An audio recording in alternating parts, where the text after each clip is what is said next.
Good morning, good morning. Welcome to the Booker Room. My name is Lars Coburn.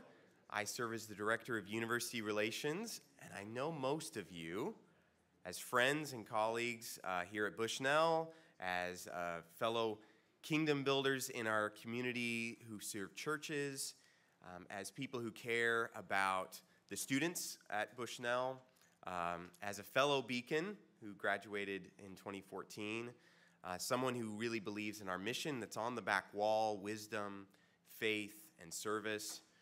And I'm excited to be part of day 2 of our conversation as we continue in this faithful engagement. In a moment, we'll be introduced to our event series. And I just want to give you some logistical things. So first and foremost, you have permission, as I always told my students in youth group, to use the restroom when needed. And those restrooms are right outside these doors to the left. And they're single occupancy. And then down the way, there's a coffee shop. I did not provide you coffee this morning. I apologize. But there is a beautiful coffee shop down the hall. If you need sustenance before lunch, we encourage you to go down there to the beanery. And then the flow of today will involve kind of a couple breaks. So we're going to start 10, and we're going to have a conversation between two of our guests. And then we're going to go and have a break around 11 o'clock. I'm going to take one of our guests to the airport. So that'll be your moment during that break to catch a last word or say goodbye. And then our other guest is going to share for a good chunk of time and explore some things in a kind of a more of a lecture format. And that will end just before lunch, so just about 11:50.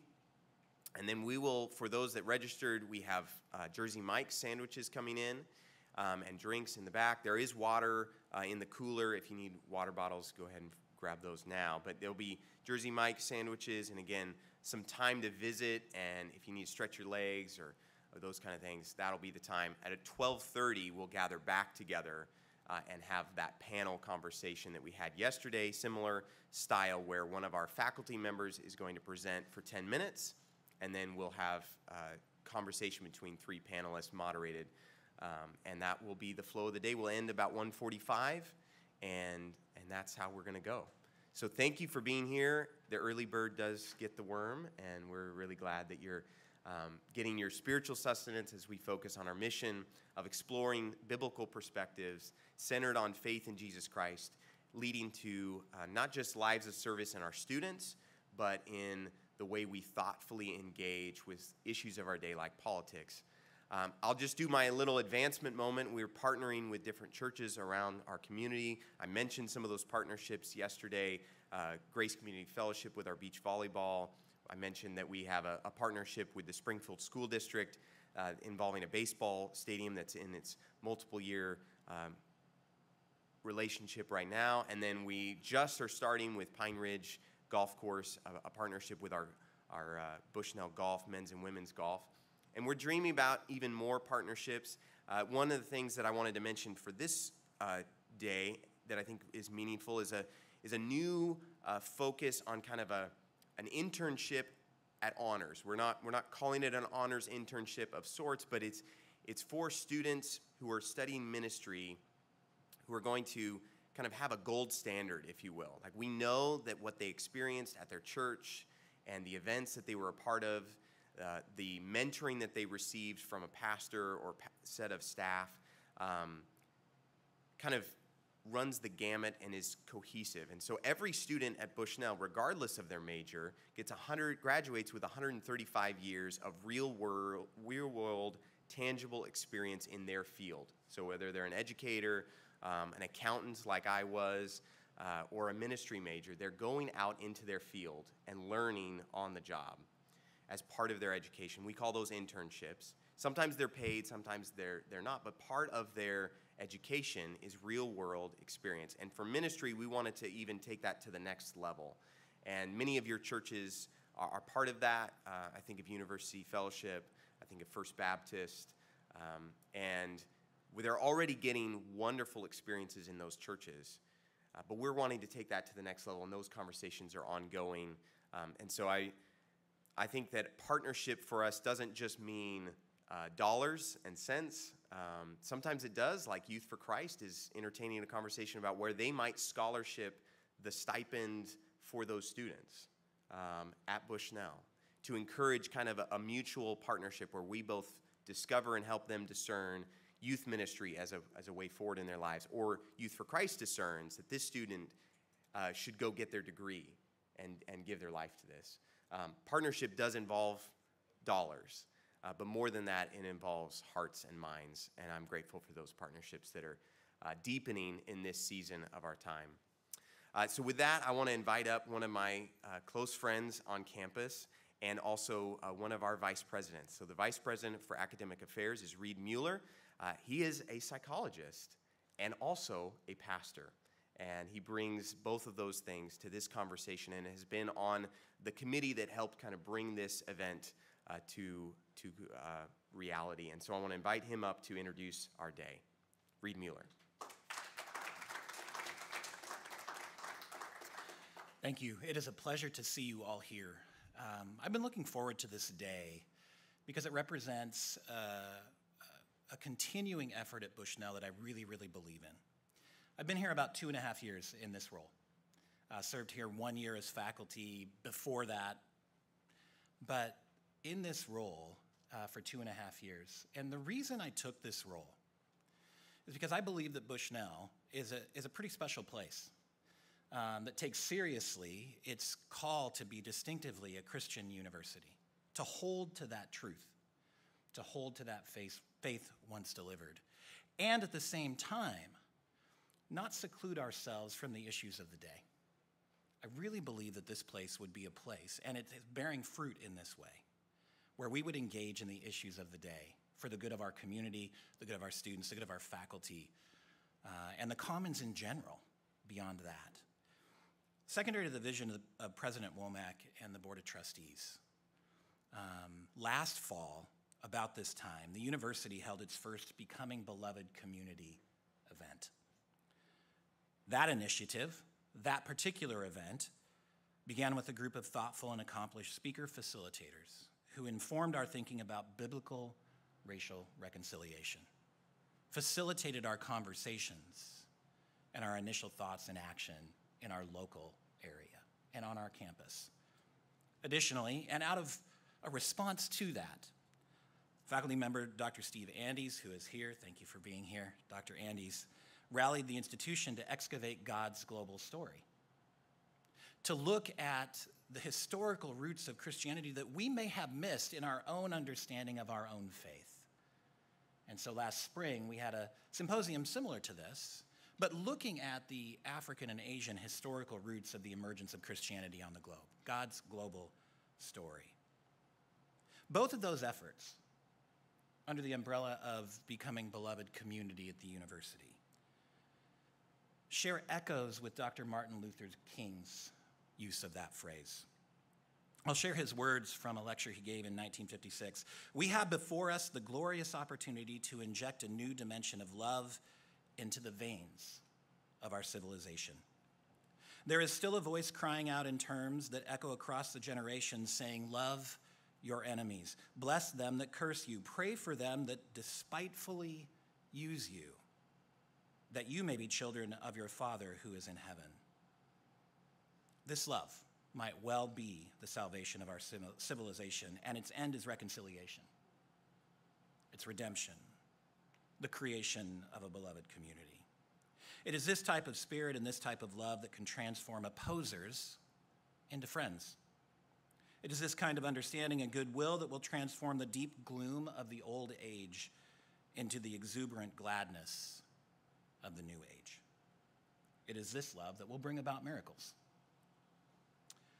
Sometimes leaning in to this at the university, becoming beloved community, involves looking backward at our own racially divided past, extending even into the present.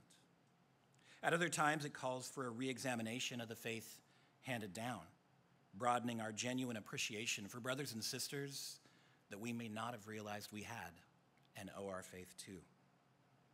And sometimes becoming beloved community calls us to look forward so that we can navigate well the days ahead with a view toward faithful engagement in the issues of our day, all while loving our neighbor rather than creating division.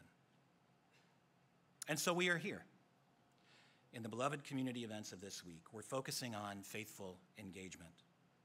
We're exploring those biblical perspectives on how to engage individually and corporately as followers of Jesus Christ, first and foremost, in a season that is often marked by political polarization, anxiety-provoking elections, and with neighbors who need us to be there with them.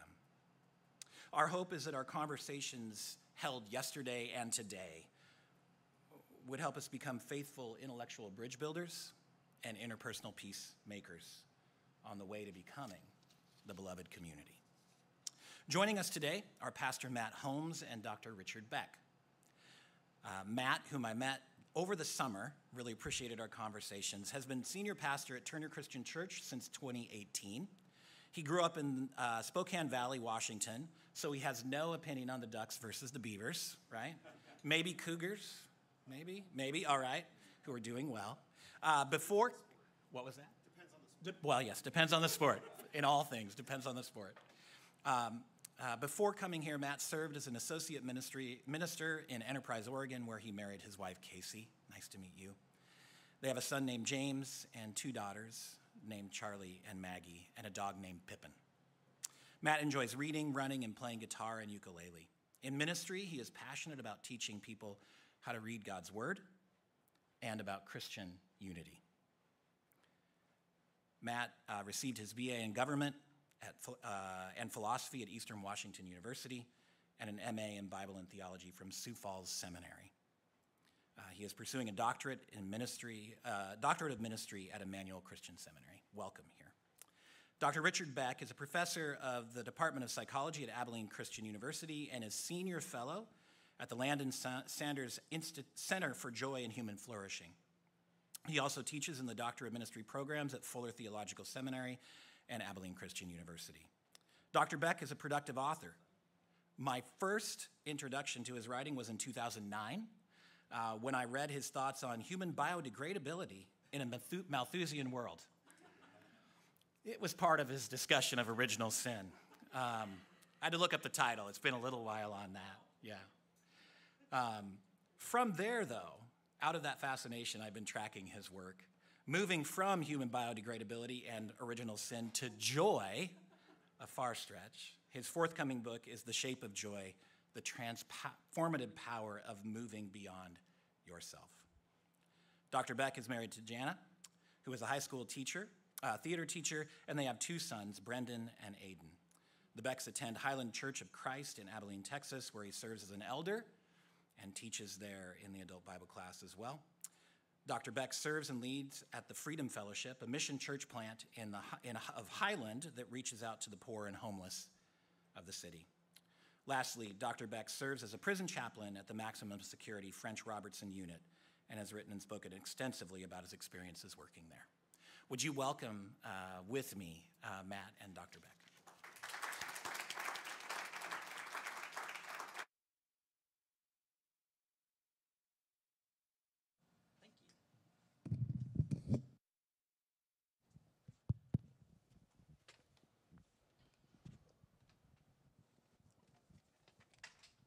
Good morning. I am really excited about the conversation that we're going to have, and mainly because I get to talk to Dr. Beck.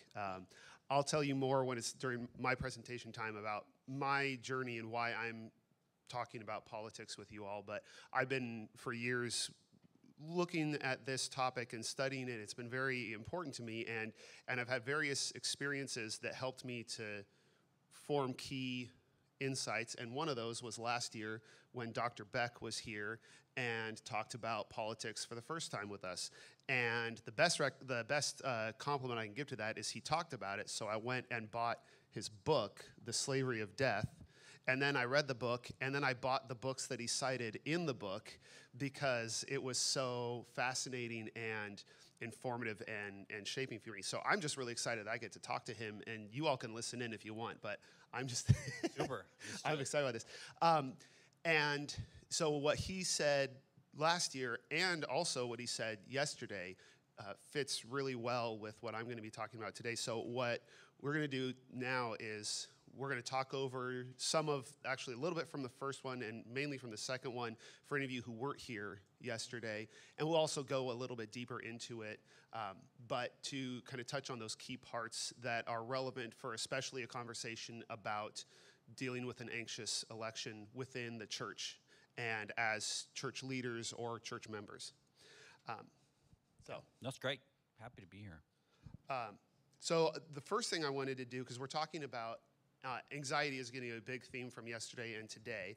And so I was wondering if you could explain to us a little bit just kind of the basis, where anxiety comes from. Last year you introduced this idea of basic and neurotic anxiety and the connection with mortality. It may seem weird to just bring up death out of nowhere. It's something we aren't really allowed to talk about, but it's really relevant. So I just wondered, just a basic foundation of that, where that anxiety comes from and the role it plays. Yeah, I mean, it might be hard to trace death anxiety to politics, but let me try to do that.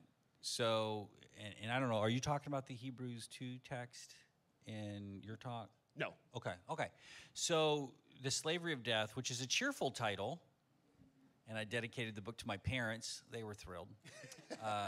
My very first book was entitled Unclean, and it's about disgust psychology, and I dedicated that to my wife, and she was less pleased with that. She's like, "What's that book about?" I go, "It's about disgust and contamination psychology, sweetie, and I've dedicated it to you because it's my first book. Like, I'm stuck. I have to dedicate it to her." But anyway, The Slavery of Death is this theological and psychological meditation on Hebrews 2. In Hebrews 2, there's this enigmatic passage that says that Jesus comes to take the power of the one, that is the devil, who holds the power of death, and to set us free who have been enslaved to a fear of death all our lives. And kind of an exotic passage that Jesus comes to take the power of death from the devil, but as a psychologist, I'm interested in like why that anxiety about death would keep us like morally enslaved all our lives. And so when psychologists think about death anxiety, they break it up into two categories. One is like basic death anxiety. This is survival anxiety or basic resource anxiety, safety. So if you've taken a psych class, you know like Maslow's hierarchy of needs, the base are food, clothing, shelter, and having resources. And that's basic death anxiety. We need to take care of our lives. And a lot of us aren't dealing with, if you lived in the Ukraine right now, if you lived in the Middle East right now, if you live in a very dangerous part of a city with gun violence, the basic anxiety would be on your front burner. But a lot of us deal with basic anxiety, less in threat to life, but having enough money to pay the bills, having enough time to get everything done. Whenever we feel our physical resources are lacking, we experience stress. And if you just don't feel like you have enough money to pay the electric bill, or you don't have enough time to get everything done today, that is not a neurotic anxiety. That's legitimate resource or scarcity anxiety. And the argument I make on the book is that the devil can use that resource anxiety. I think you're going to talk a lot about scarcity too. I like to think of this is like the devil as like a puppet master pulling strings. He can pull resource or survival anxiety to make us feel frightened. How that gets to politics, think about our conversation about the border. I live in Texas, so the border is a pressing issue. And one way you can make people feel anxious about the border is those people are coming across the border and are threats to you, your community. So I can pull a string of basic anxiety. This is a dangerous situation to manipulate politics. So that's basic anxiety. Neurotic anxiety, though, is probably where most of us feel it. If we live in affluent social locations, we are going to tip into what a kind of Ecclesiastes leans into, which is meaningless, meaningless, everything is meaningless. Like, what's the point of any of this? So it's going to start tipping into this existential neurotic register. Like, what makes life worth living? How am I going to stand out? Henry Nouwen describes the three great temptations being the desire to be relevant, the desire to be spectacular, and the desire to be powerful.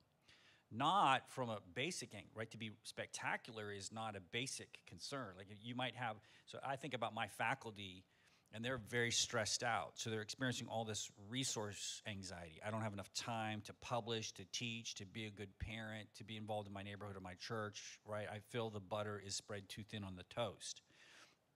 But then when you inquire behind why are you running into these experiences of scarcity, a lot of it is the neurotic need, not to pay the electricity bill, but to be relevant, spectacular, and powerful, to be somebody. And so I'm chasing a neurotic trophy in my teacher evaluations, and Matt mentioning my book, right? I get a neurotic pleasure, like, hey, I'm winning this game of life, and I can look back on my life as significant. And so you can also play, those neurotic levers can also be tugged as well to keep us addicted to success or our work or our own needs over against the needs of other people.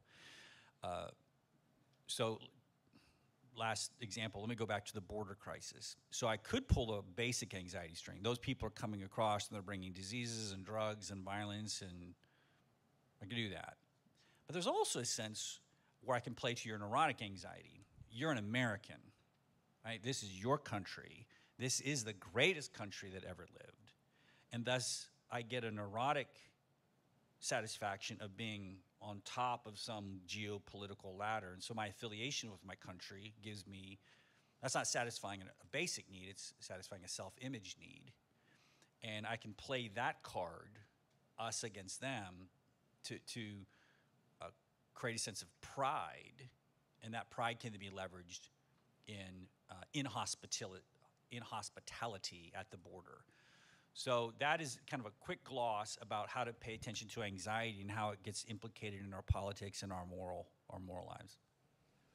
When I heard you talk about that and read about that in your book, I found that really fascinating because you drew this connection between, it's one of the topics that the Bible talks about and psychology talks about. It's one of those points of connection.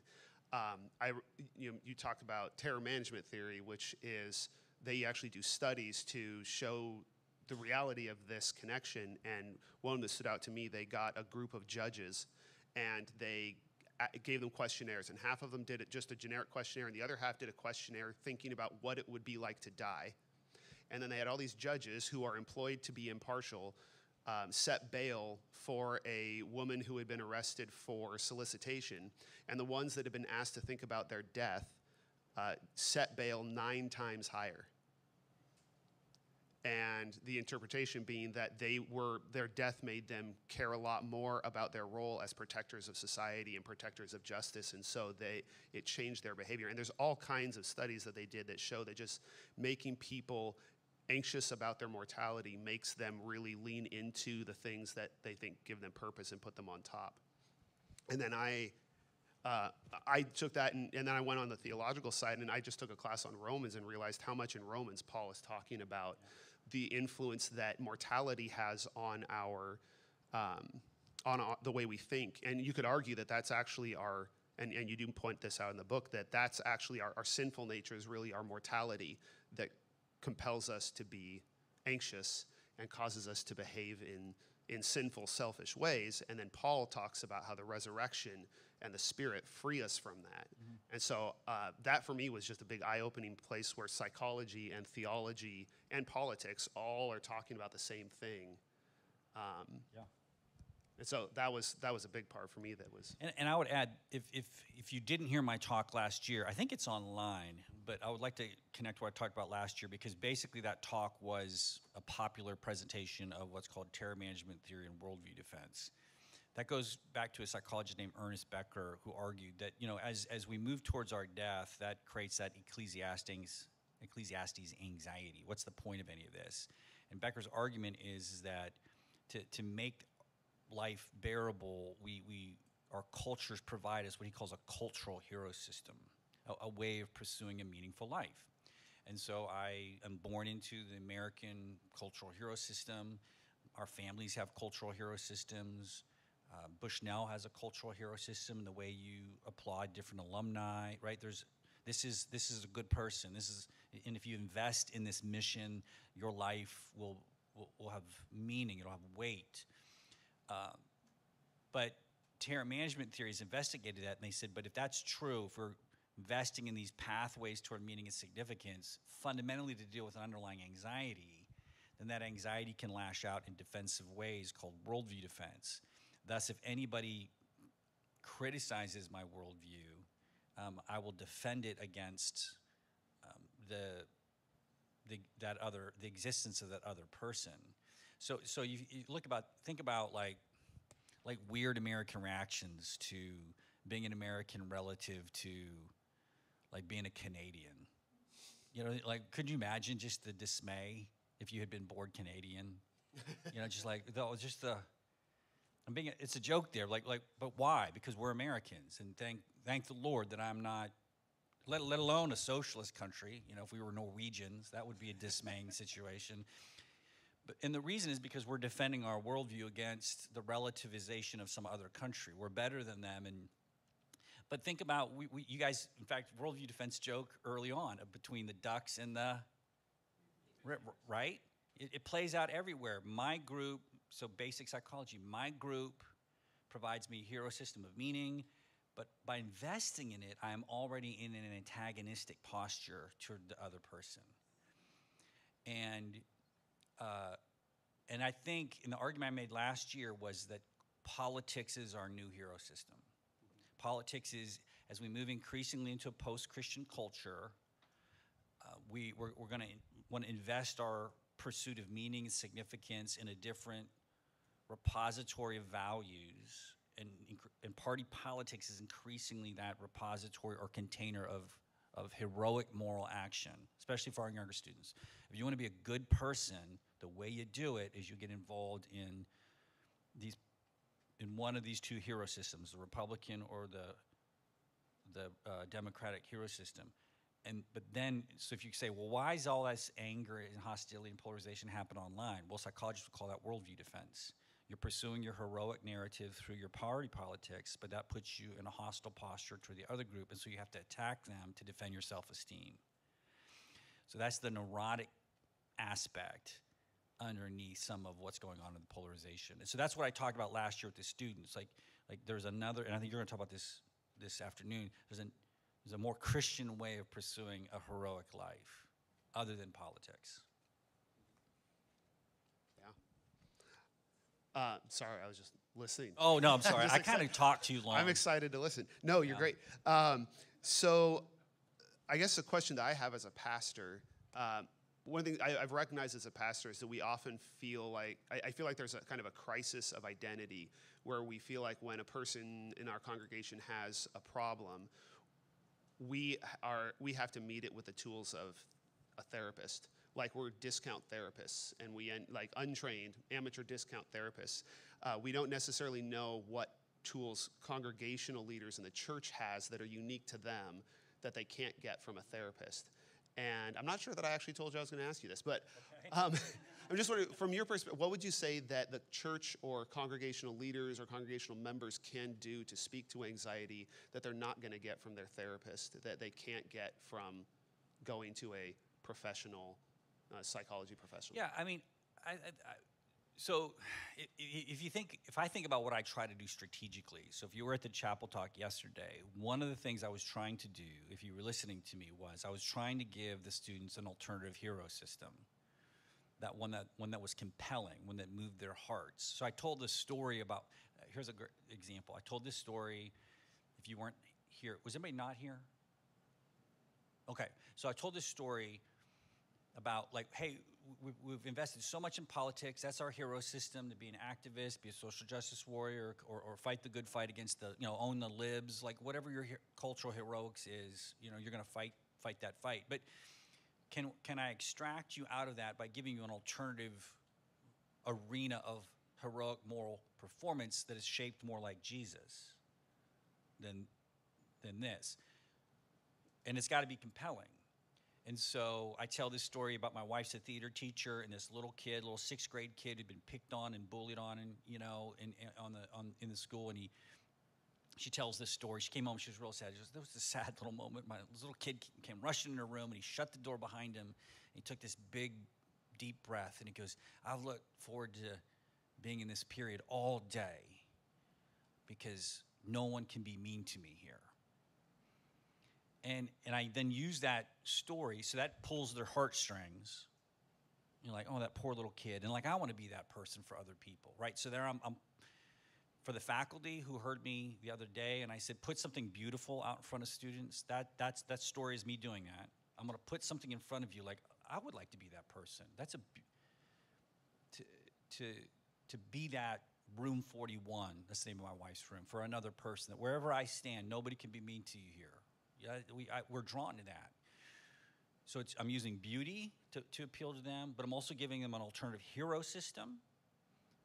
That's the way to, right? That's pour your life into that receptacle, not this toxicity online. Pour yourself into that kind of life. Wherever you stand, you are like a roving kingdom of God, okay? Whatever coffee table you sit at, okay? Your presence on social media, that's you. And so a therapist can't do that. Like, a therapist, because they're going to be client-directed, can't cast heroic visions for their clients. It's too directive. You're going to let them decide for themselves what their hero system might be. But I do think pastors can be bolder in saying, because you're making truth claims in a way a therapist cannot, you make truth claims about the nature of reality and what a good life is, and you can paint that picture vividly and in a way that creates a longing in our people so that they're drawn towards that. So I would say that's the tool that the pastor has. They have the true and the beautiful and the good in their back pocket. And so I would deploy that. Yeah. It reminds me, one of the books that I read after reading yours was called The Worm at the Core, which is a popular level book by the guys who developed terror management theory. And I was very interested how it ended, because the last chapter is kind of a letdown, because they're really confident all the way through, and they get the last chapter and they say, well, these hero systems are effective at getting rid of, suppressing anxiety, but it often leads to conflict and violence. So maybe we should hold them with an open hand, but they don't work when you hold them with an open hand. Then you get pulled into all the problems with.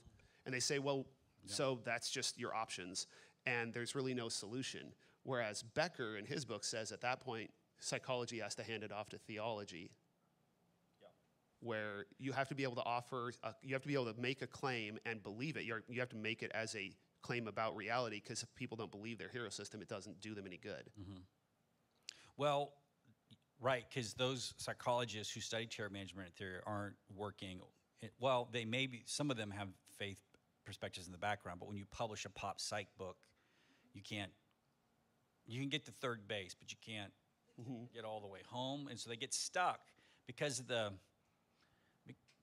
scientific frame. They can't make a move towards transcendence, but they can point. The science can point, and so it's interesting you bring this up, because I have a book coming out in like 2 weeks, and it's called The Shape of Joy: The Transformative Power of Moving Beyond Yourself. I had The Shape of Joy is my title. The second one is the publisher, but it's making an argument. It's trying to get that move all the way home, because if you look at the science of positive psychology, happiness, and joy, things like gratitude, hope, what psychologists call mattering, just the durable conviction that your life has value no matter what, mindfulness, enjoy itself, all of those point to transcendence. Something that transcends current experiences. And a lot of psychologists or awe is another one, is a big deal. Awe is huge now. So wonder, awe, all of those variables get us to third base. And we're like, transcendence is good for you. but not if it's just another mind hack, not if it's just you tricking yourself out, like self-gaslighting, you know. I'm going to experience transcendence, but it's really just a therapeutic trick of the mind. Like, it's got to be real.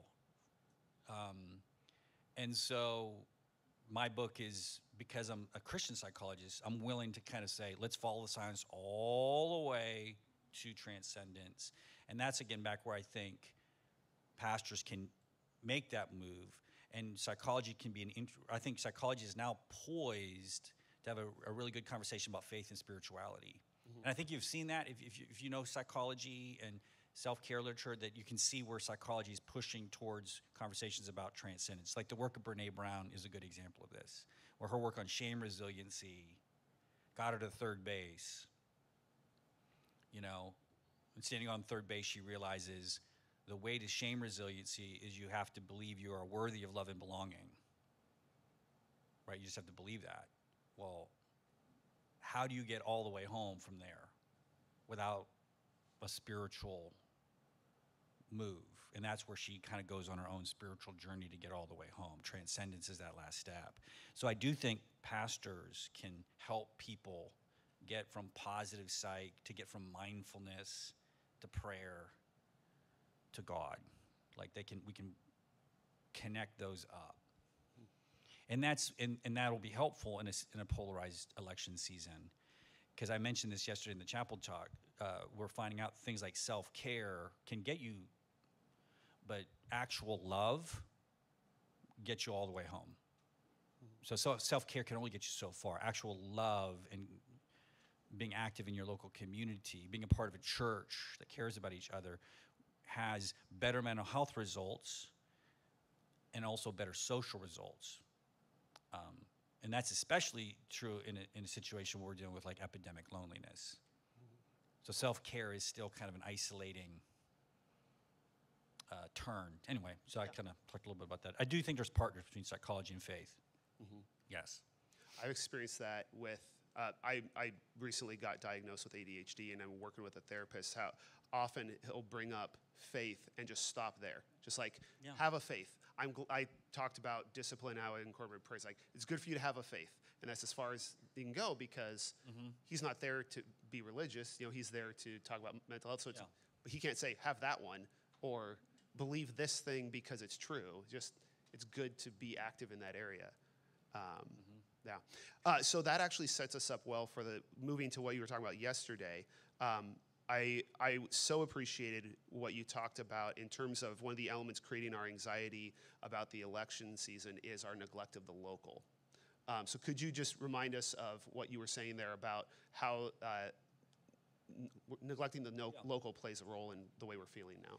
Yeah, so for those who weren't there yesterday, I read the letter that Jeremiah writes back to the exiles in Babylon from Jeremiah 29, where they, some Ezra, Nehemiah, those books, they've come home, they've rebuilt the temple, or starting to, and the exiles remaining behind in Babylon say, should we come home? And Jeremiah says, no, stay there. And not just stay, thrive. Multiply, thrive, grow, seek the welfare of the city, for in its welfare you will find your welfare. And that's Babylon, right? The epitome of oppression, injustice, and wickedness. And the Israelites are a politically marginalized community there. They don't have political power. Neither will they ever get it. No Jewish person is going to win presidents of Babylon. It's just not it's not on the cards. And yet, thrive there, grow. So I use that to point out how there are other things that we can be doing as good, beautiful, generative, creative work in seeking the welfare of our cities, in the local, that is life-giving, that we benefit, the city benefits, that has nothing to do with whether or not we are president of Babylon. So we might not we might not win this next election, but that is not cause for despair, because as I said it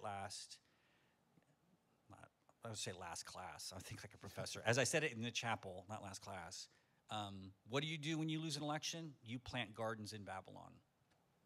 Right? That's what Jeremiah said. You plant gardens in Babylon. There's things to do today. Good work. That's life-giving. And so I think that gives students a creative, again, heroic outlet. And it does a lot of things. It gives them another creative, heroic outlet. We know, as I said, it improves their mental health if they're out there doing good in their community. So they could be mentally healthier. It actually helps the community, gets them out of their loneliness. It gets them off their screens. Right? It does so many good things to focus on planting gardens in Babylon. And the garden here, obviously, a metaphor for any good local work where I'm face to face with somebody exchanging acts of kindness. So that was the big point I was trying to say yesterday. I really appreciated the example you used of the dialogue around police in America, how that became a national dialogue and there was so much arguing and fighting about it on a national level, even though that's not actually a national issue, right? No. Like that policing is actually handled at local levels in terms of like the things that people want to change. You don't go to Congress to change. You don't go to the president because they can't. It's local stuff, but we immediately go to the national level because we're just drawn to that instead of looking at the local and the changes that can happen there. So you also then talked about how the neglect of the local causes us to neglect the church, which kind of goes together. Can you explain a little bit more about? Without taking your thunder? Yeah. But the other thing I said yesterday to the students is I do think, very simply, and not stealing too much thunder, that the church is God's politics for the world. It is God's.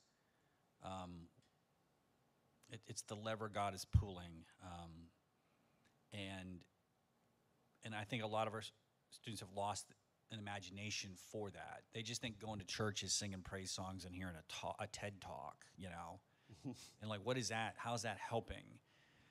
So I would say this: I do think we need to describe the church in such a way that students understand it as a politics. Over against the politics of Babylon. There's a lot of good writing about that I don't need to tell the pastors about. They're aware of that, but that's what I was trying to do yesterday as well for the students, is kind of help them see the church as a place of investment. Again, depending on how the elections go up or down, where I'm investing not just locally, but in a church where the politics of Jesus become visible. And I call that like a sacramental witness, where people can observe the way of God and decide if they want to join that activity. Yeah. I was reflecting on what you were saying there, the neglect of the local and the neglect of the church. And I think we also, you'll hear, I'm going to avoid the word church when I talk. I'm going to try to use the word congregation, because I think when we talk about the church, we do the same thing where we neglect the local and we talk about the church as if it's like Christian society as opposed to an actual concrete group of people. And a lot of people are far more angry at the church than they are at a congregation. But that church, in a social sense, doesn't exist. I mean, we have a theology of the church, but it's not the same as when people say, I don't like the church in America or the evangelical church. They're not actually talking about congregations. And then often, sometimes we think it's enough to be part of the church, even though we're not part of a congregation. We're not doing something in the church. There's a book by Preston Sprinkle about politics, and he talks about how as Christians we should respond to issues like gun violence by being the church. And then his example, I hate to call him out, but this is just a really good example. He tells a story about two people who go out and start a nonprofit. And by being the church didn't actually involve being a church. And starting a nonprofit is great, but we often skip right past, well, what do we do as a church, as a community that can be effective and can be the community of God's grace? Yeah, and the other thing I would say to kind of connect, to make it elaborate on that point and connect with what I talked about last year in worldview defense that we talked about just a little bit ago, is a cynical person could say, well, then aren't we just going to adopt for if we're taking our values and our heroic performance out of politics and returning it back to the church, aren't we going to just see worldview defense and interreligious hostility reemerge? We're just shifting, and I would say that's true. Like, we do see worldview defense in intra-denominational or world, global religions, or even just the Christian, non-Christian divide. So a lot of what you see online is Christians engaging in worldview defense. So I want to be clear about that. That remains a persistent temptation where I grab a hold of my faith, and then that gives me a sense of security. But then if you criticize my faith, then I'm immediately anxious again. And so, as Scripture says, the devil appears as an angel of light. Okay? The very good thing that you have is going to be corrupted. And you see it with the Pharisees, but you see it also in the Old Testament, where prophet after prophet has to come back and say, you guys are engaging, you're becoming Pharaoh. We emancipate you from, now you're Pharaoh. But what I said at that last year, to just remind everybody, is that I do think we have a better chance at combating worldview defense in the religious sphere, because it provides moral resources to deal with that problem. Like, what does that mean? Well, if I extract you out of politics and we pursue heroism in the realm of Jesus, things like love your enemies is a card that can be played in a conversation. But you can't play that out in a conversation about politics. It's not appropriate there. So resources for like grace and forgiveness and mercy and reconciliation and peace and loving one's enemies, at least we can get that. We won't eradicate sin, but at least the battle for sin will be in the arena where sin is named as sin, and resources for being, and prophetic resources for calling out our own complicity in a lot of these things. That's what strikes me about the prophetic tradition, is that they didn't wag their fingers at the outsiders, they wagged the fingers at themselves. Whereas Paul says, judgment begins with the house of God, it begins with us. And so prophets, and that's where pastors can help, right? Notice the prophets aren't throwing bombs at the world. They're throwing bombs at themselves, calling themselves back to fidelity. And Walter Brueggemann calls it the prophetic imagination. That's a resource that can help deal with that temptation towards worldview defense, even in religious populations. It's a persistent, stubborn problem. But what I said last year is, but if we can get that problem closer to Jesus, I think we have a better chance at dealing with it than if it's in the hands of politicians.